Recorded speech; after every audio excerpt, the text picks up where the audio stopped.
It's Wednesday, 28 February. Welcome to the President's Daily Brief. I'm Mike Baker, your eyes and ears on the world stage. Let's get briefed. We'll start today's show with comments from President Emmanuel Macron, who openly discussed the possibility of sending European troops to Ukraine to help Kyiv win the war against Russia. Now, that's what you could describe as a potential major escalation in the conflict. We'll ask the question that's on everyone's mind. What the hell was Macron smoking? Next, with Sweden set to officially become the 32nd nation to join the NATO alliance, the eyes of Eastern Europe are now turning to the small Russian enclave of Kaliningrad, which is all but isolated now from Mother Russia. Plus, we're getting new details about North Korea's recently launched reconnaissance satellite, which, according to reports, doesn't seem to be doing much of anything in orbit.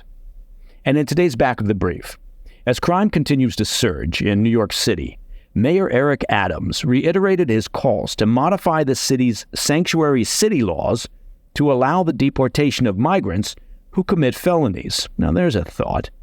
But first up, the PDB spotlight. French President Emmanuel Macron caused quite a stir this week, or as they say in French, une kerfuffle, by hinting at the possibility of deploying troops to Ukraine. You didn't know I spoke French, did you?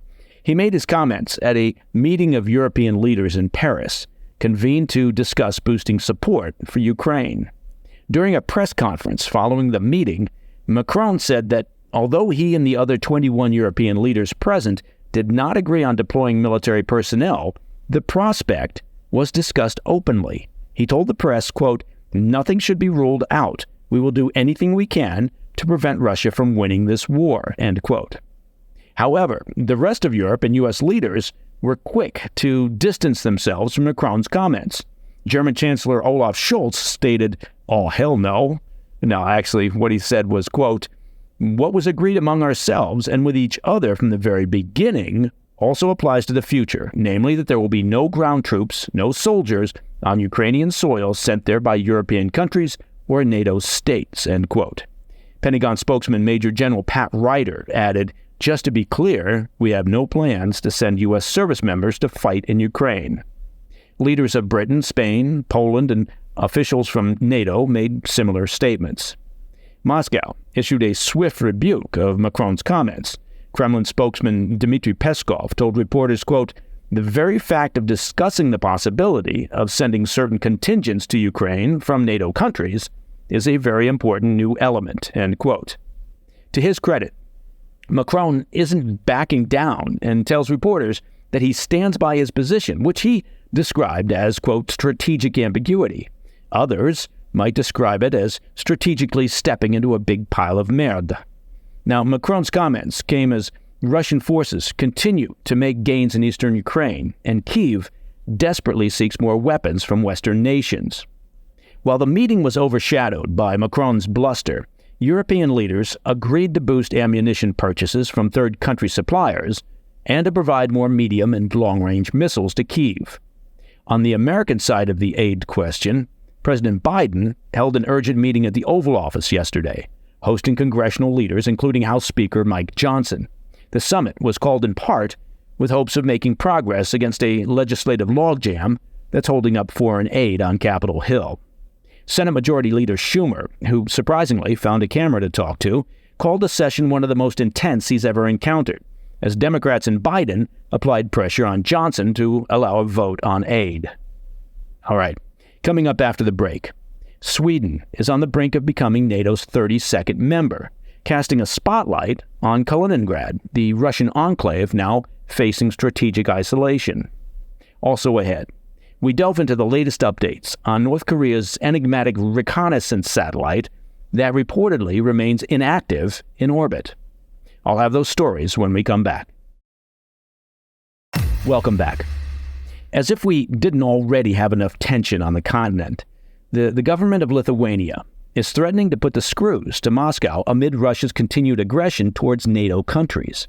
The Lithuanian ambassador to Sweden warned on Tuesday that his country would isolate the Russian province of Kaliningrad if the Putin regime moved to start a wider conflict with NATO countries, particularly those in the Baltic region. Kaliningrad is separated from the Russian mainland. It's sandwiched between Lithuania and Poland along the southern coast of the Baltic Sea. Now, it receives much of its supplies through channels that pass through Lithuania and Belarus, and has been referred to as Russia's, quote, unsinkable aircraft carrier due to its strategic location. It holds a vital military function for the Kremlin, serving as the home of the Russian Baltic Sea Fleet. Russia has also reportedly stationed nuclear weapons within the province. Any moves by NATO members to squeeze the territory would deprive the Kremlin of a critical foothold within the Baltic region. Now, the Lithuanian ambassador said, quote, after Sweden was integrated into the alliance, the Baltic Sea became an internal NATO sea. If Russia dares to challenge NATO, Kaliningrad would be neutralized first.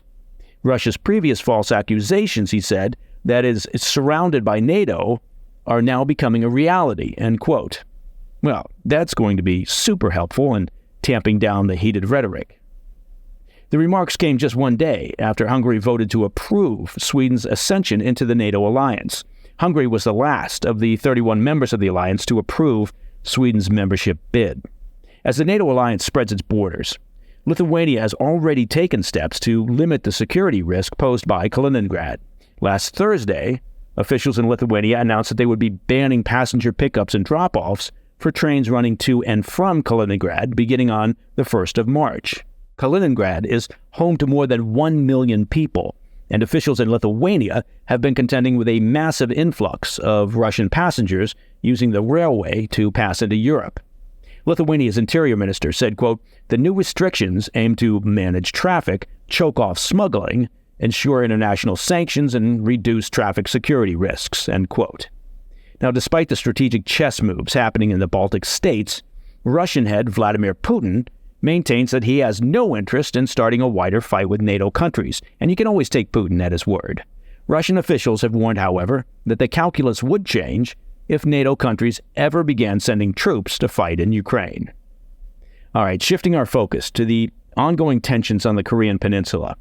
Officials in South Korea claimed Tuesday that a spy satellite launched by the North doesn't appear to be functioning. The North Korean regime launched their first reconnaissance satellite into orbit aboard an ICBM with the technical assistance of Russia, and that was back in November of 2023. That triggered international alarm and condemnations. While the satellite reached orbit, it does not appear to be sending or receiving ground communications. South Korea's defense minister said on Tuesday, quote, it shows no signs of functioning and is merely orbiting without activity. While North Korean dictator Kim Jong-un had since claimed the satellite was monitoring South Korea as well as U.S. troop movements in the region, officials in Seoul remain skeptical. As we know, North Korea occasionally likes to toot its own horn on the world stage, but the technology backing their saber-rattling is often somewhat lacking. As we recently discussed on the PDB, North Korea has been sending munitions and ballistic missiles to Russia for use in their war against Ukraine in exchange for the technical assistance that Russia is providing to the Kim regime. Those missiles, however, haven't proven as reliable as Russia had likely hoped. Embarrassingly, reports suggest that of the roughly 24 North Korean missiles used so far by Russia, only 2 have actually hit their targets. As they say, 2 times out of every 24 times, they work every time. It's not much of a missile marketing pitch. Regarding their reconnaissance program, the North Korean regime has said they plan to launch 3 more spy satellites into orbit this year. South Korea expects the next launch to come as early as March. South Korea sent their own reconnaissance satellite into orbit in response to North Korea's launch in November and plans to launch another in April. It is getting very crowded up there. Relations on the Korean Peninsula have hit new lows ever since the satellite launch in November. Since then, we've seen the collapse of a 2018 inter-Korean pact, renewed military activity along the DMZ, and several provocative ballistic and cruise missile launches by the Kim regime. Kim has also made it an almost bi-weekly tradition to threaten South Korea with nuclear annihilation if provoked. And on that cheery note, coming up in today's Back of the Brief, as law and order continues to break down inside New York City, Mayor Eric Adams is doubling down on his calls to curtail the city's sanctuary city status, at least when it comes to migrants who commit felonies. I'll be right back. In today's Back of the Brief, New York City Mayor Eric Adams is stepping up his calls for a rollback of the Big Apple's sanctuary city laws amidst the city's ongoing migrant crisis. At a town hall-style event in Brooklyn on Monday night, Adams said, quote, "We need to modify the sanctuary city law that if you commit a felony, a violent act, we should be able to turn you over to ICE and have you deported," end quote. The statement was actually met with applause by the audience. Applause in New York City.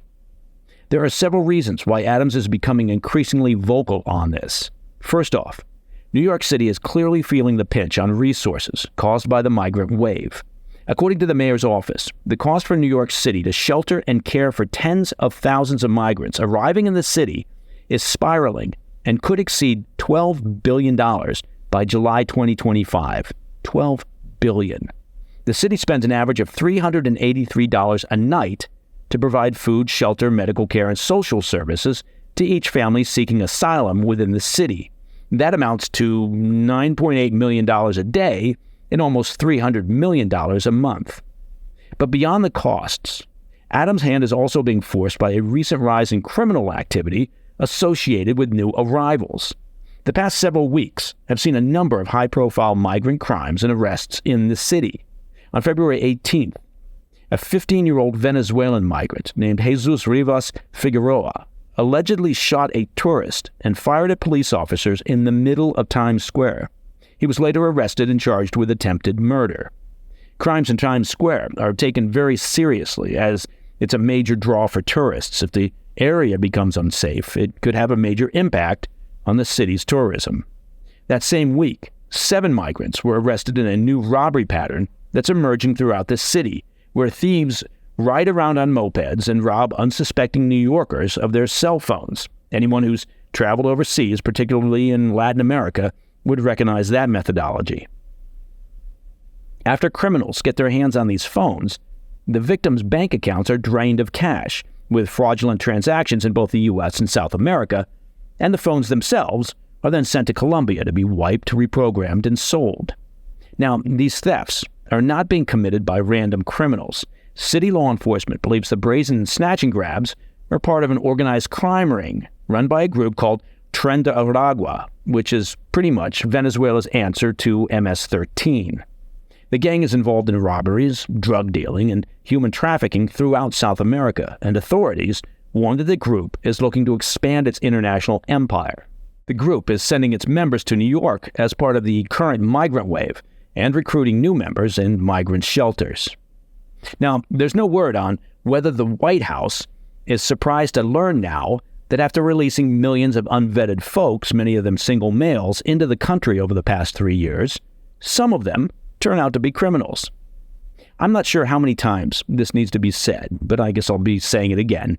Border security is both a national security and public security concern. And while the White House strategists are now flapping their arms and trying to convince people that they're super concerned about border security and that they'd do something about it if only the Republicans would cooperate, the reality is they only care now because of poll numbers and the looming election. President Biden did make a brief noise the other day about taking some executive action on the border, but his hard left flank immediately pushed back, threatening him with pulling their support if he dared to do such a thing. And that's the state of U.S. politics these days. Reasonable people on both sides can find agreement on issues, in this case, to agree that the border issue poses threats that need to be dealt with immediately. But the hard edges rule the day. Nobody lives in the center anymore. And that, my friends, is the President's Daily Brief for Wednesday, 28 February. If you have any questions or comments, please reach out to me at pdb@thefirsttv.com.